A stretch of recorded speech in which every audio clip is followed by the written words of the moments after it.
Okey, baik. Dalam video ni saya nak tunjukkan bagaimana cara kita nak dapatkan resip pembayaran subscription untuk 10 sen lah. Okay, so dekat bahagian workspace anda, saya nak anda scroll ke bawah sampai ke bahagian billing.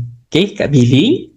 So by default, kalau anda dah subscribe, okay, anda dah subscribe, dia akan keluar paparan seperti inilah. Sekejap, tengah loading pula. Okay, so kalau anda dah subscribe, dia akan keluar paparan seperti ini. Kalau belum subscribe, kalau anda punya dalam free plan, dia akan keluar kotak bawah ni saja, yang atas ni dia tak ada tau.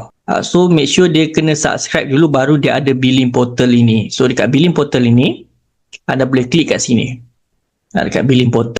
Selepas itu dia akan keluar session yang live. That's why kalau anda tak klik pada billing portal tu, dia tak keluar lah benda ni, sebab yang ini memang unik punya link, so tak boleh nak di copy paste dan sebagainya. Jadi bila anda dah keluar benda ni, klik je dekat bahagian paid ni. So dia akan keluar Stripe invoice, and then kita boleh download resip tu, ataupun kita download invoice sekali lah. Ini adalah resip pembayaran anda boleh gunakan, dan ini adalah invoice dia. So boleh download dua-dua sekali lah dekat dalam ni. Okay, itu cara dia. Assalamualaikum dan salam sejahtera.